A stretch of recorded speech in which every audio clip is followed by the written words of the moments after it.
Know thyself. Know thyself. Fighting is mind.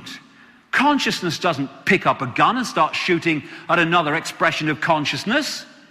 Mind does that. So anyone who thinks that fighting and violence is a way forward is in mind, not consciousness. What you fight, you become. It's the same with violent rebellion against the system itself. If you bring in a change through violence, you're just going to create another society that mirrors the one you've just removed. What you fight, you become. You see this all the time, where people fight a perceived injustice and use the same methods that the injustice is using. This sort of stuff is a meeting of mind. And the control system doesn't worry about protest to an extent. Freedom fighters, that's a lovely one. Contradiction in terms. You don't fight for freedom, you express your freedom. You don't fight for peace, you peace for peace. That's how peace comes about. Cognitive dissonance, lying to ourselves. We fight for justice. We fight for peace. No, we don't. We fight and create more conflict. Martin Luther King said, the limitation of riots, moral questions aside, is that they cannot win and their participants know it.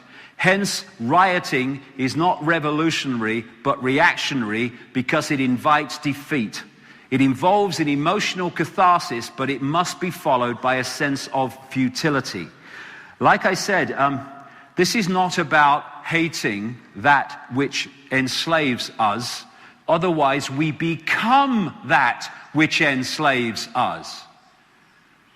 We have to meet it with a different energy to what it's putting out. Otherwise, we become what it is. And in terms of protests, you know, there was 1 million people on the streets of London protesting before the Iraq invasion, protesting against the invasion of Iraq. What did they do? They invaded Iraq. How many protests have there been about globalization? What happens? Globalization goes faster and faster and faster.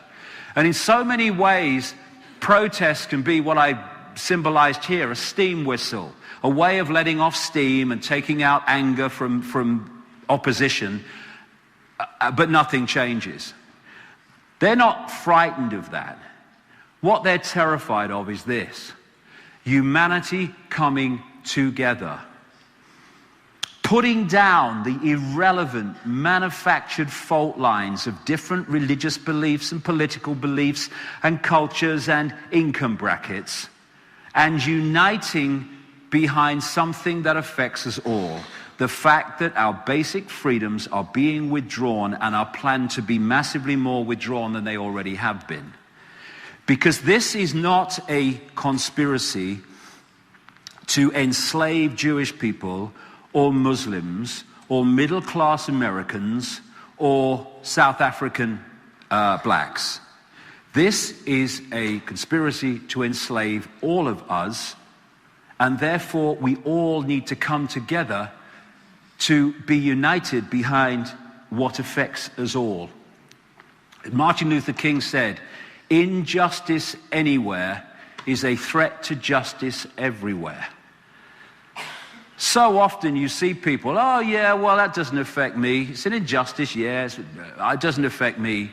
Oh, that doesn't affect me, and that doesn't affect me. And then eventually it does affect you because of the process that you've allowed to happen by saying it's not my problem. It's like that pastor said in Nazi, or after Nazi Germany. He said, first they came for the Jews and I was not a Jew, so I did nothing. Then they came for the communists and I was not a communist, so I did nothing. Then they came for the trade unionists. I was not a trade unionist, so I did nothing.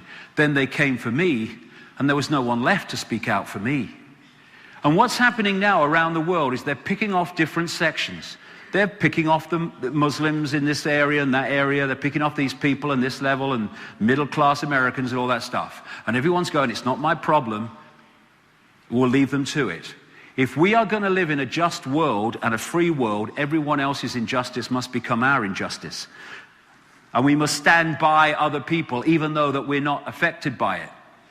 As King said, in the end, we will remember not the words of our enemies, but the silence of our friends. And we all need to become each other's friend. Silence is consent. Can you hear us now? And it is. Silence is consent. This control system has reached its point that we're facing now because so many people have looked the other way and been silent. Enough. If you want to be free, then don't run and hide. This is why opening to consciousness and coming from the full an understanding of the true nature of who we are, consciousness having experience, is so important, because then we don't run away and hide. Because, okay, you know, we lose our lives, fine, okay, and I've just gone from limitation to all those things the near-death experiencer talked about. I'm terrified. Not that they can do it, they can't, unless I allow it. Mahatma Gandhi said, strength does not come from physical capacity, but from an indomitable will. Isn't it amazing how you see extraordinary feats of physical bravery that soldiers do in Afghanistan in the Second World War? Amazing feats of amazing physical bravery, and yet they're terrified of saying boo to someone in a uniform with more stripes on their shoulder than they've got. Strange, but that's what we do. An indomitable will is not just a physical will, it's a, if you like, a moral will not to be acquiescent to authority just because it seems to have more power. As this Turkish saying says, a lion sleeps in the heart of every brave man and woman. The lion sleeps in the heart of everybody. It's just gone to sleep. Know thyself. What is there to fear when you realize your consciousness, infinite, eternal consciousness?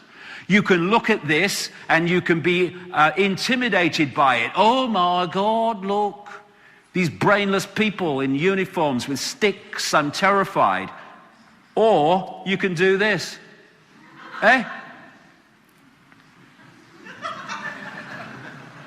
It's just a different perception of the same situation.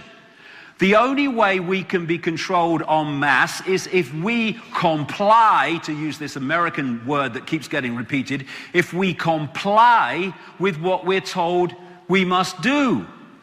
If someone is in the parliament and they come out and they say, we've had a discussion and we've decided this is going to happen, if the people in enough numbers say, no, it's not, where's the power?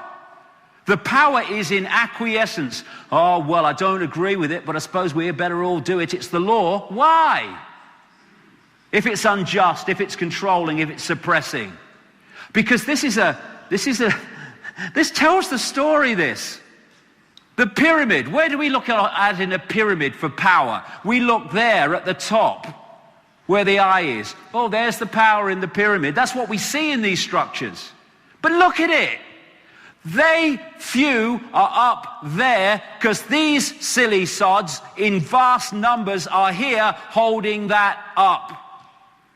When we walk out and say we're not complying with our own slavery any longer, there's a massive crash and that comes down.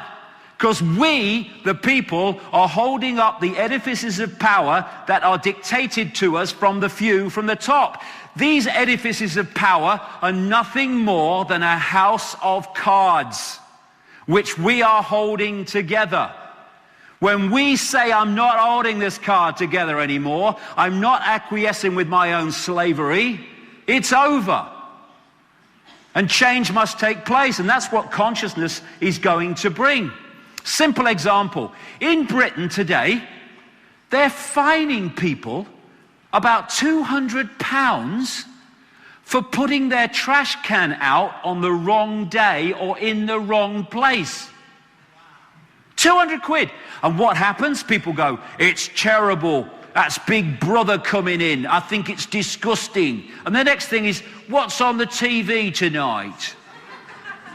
Now, what if instead of moaning, thousands of people in that area put their wheelie bins, their trash cans out in the wrong place on the wrong day indefinitely until the law was changed. Doing it like that, the system couldn't cope. It can pick people off individually, yes, but together, we're not having this. They can't do it. We have the power. We've just given it away. This says your vote is your voice. Rubbish. If you've got the choice between voting for this mask on that face and that mask on that face, there is no voice and there is no choice. We're not going to change this politically. We're going to change this by ceasing to acquiesce and cooperate with the system that enslaves us. If we won't comply, no, the system can't function. That doesn't mean we don't comply with everything. There's lots of things that, okay, that's all right, we should do that, and it helps to organize society. But imposition, control, suppression, injustice, no. In California now, there are hundreds of thousands of people a month losing their homes. And let's take this round, shall we? Why are you losing your home? I can't pay the mortgage. I can't pay the bank. Why can't you pay the bank? Because there's been an economic depression and we've lost our jobs. Who caused the economic depression? The banks that are now taking your home away. And you're leaving? You're leaving? What are we doing? We face that injustice and we pack our bags and walk out. What if those hundreds of thousands of people a month who've been subjected to that in one American state alone said, we ain't leaving? We're not leaving because the people making us leave are the people that have created the reason we have to leave. The system couldn't cope. It can pick people off individually. It can get people to do it en masse when they just acquiesce. When we say we're not having it in any like numbers, this is why coming together is so important. The system is impotent. It has no power.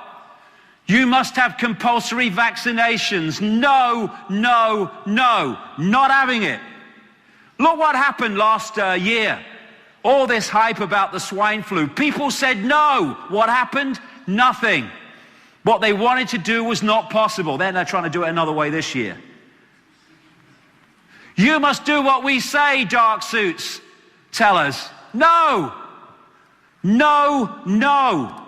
We will not acquiesce with our own slavery anymore. It's what I call the non-comply dance, where we dance to a different drum, we dance to a different beat.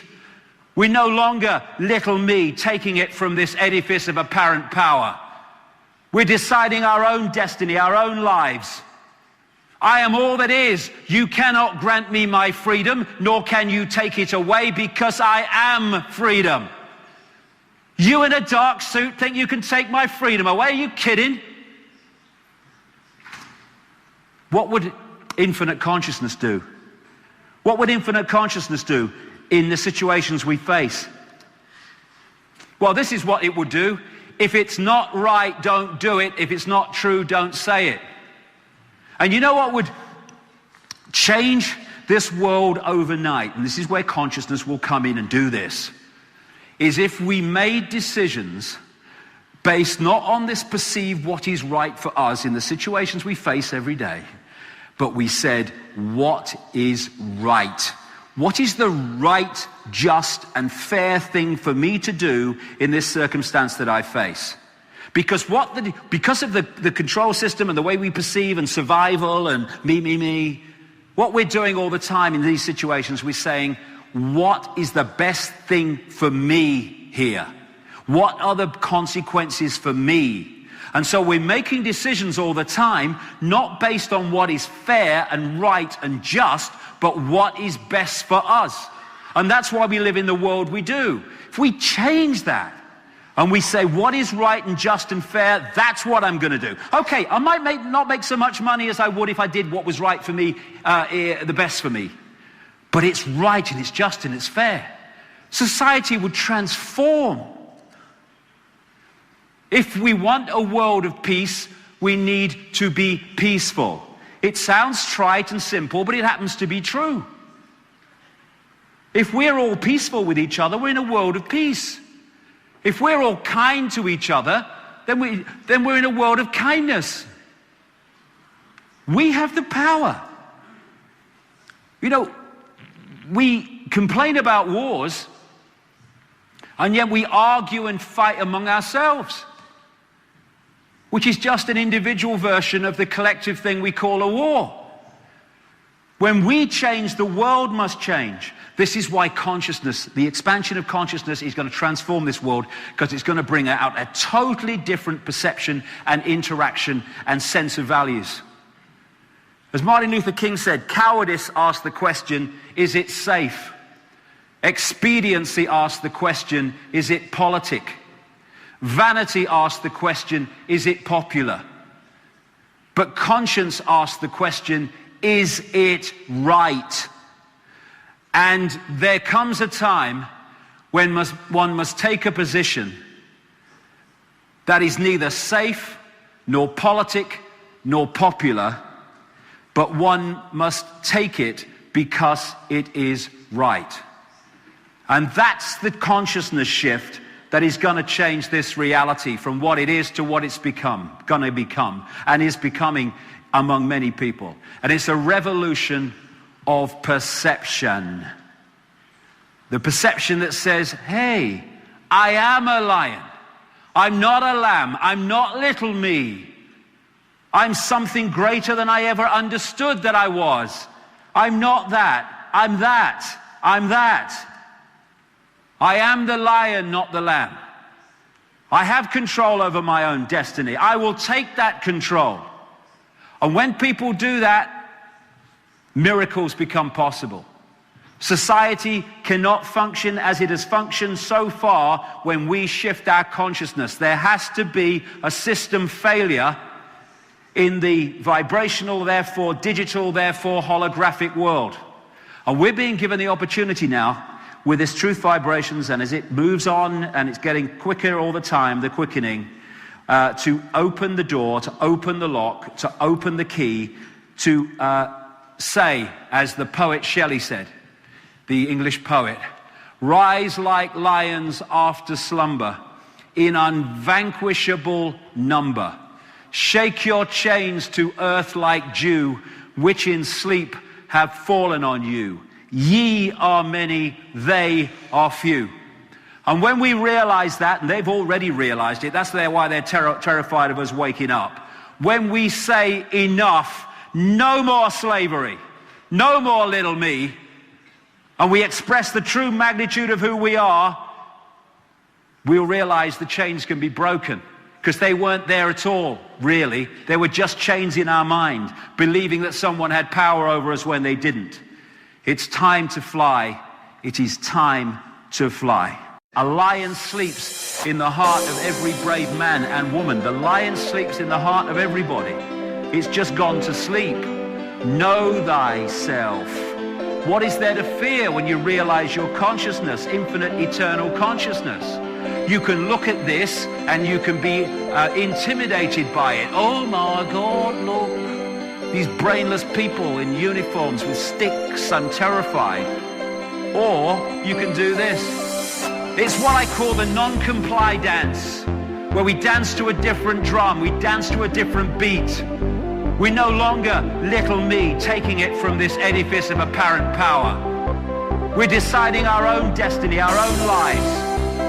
I am all that is. You cannot grant me my freedom, nor can you take it away, because I am freedom.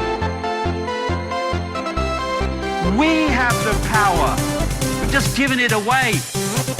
We're going to change this by ceasing to acquiesce and cooperate with the system that enslaves us. If we won't comply, no, the system can't function. You must do what we say, dark suits tell us. No. We will not acquiesce with our own slavery anymore. We have the power. But look at it. They, few, are up there because these silly sods in vast numbers are here holding that up. When we walk out and say we're not complying with our own slavery any longer, there's a massive crash and that comes down. Because we, the people, are holding up the edifices of power that are dictated to us from the few from the top.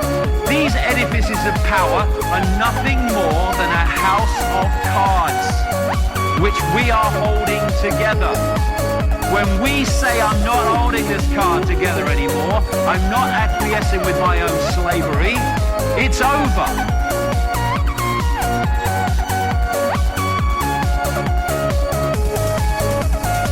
We have the power. Doing it like that, the system couldn't cope. It can pick people off individually, yes, but together, we're not having this. They can't do it. We have the power. We've just given it away. What are we doing? We face that injustice and we pack our bags and walk out. What if those hundreds of thousands of people a month who've been subjected to that in one American state alone said, we ain't leaving. We're not leaving because the people making us leave are the people that have created the reason we have to leave. The system couldn't cope. It can pick people off individually. It can get people to do it en masse when they just acquiesce. When we say we're not having it in any like numbers, this is why coming together is so important. The system is impotent. It has no power. We have the power. We've just given it away. But imposition, control, suppression, injustice, no. Doing it like that, the system couldn't cope. It can pick people off individually, yes, but together, we're not having this. They can't do it. We have the power. We've just given it away.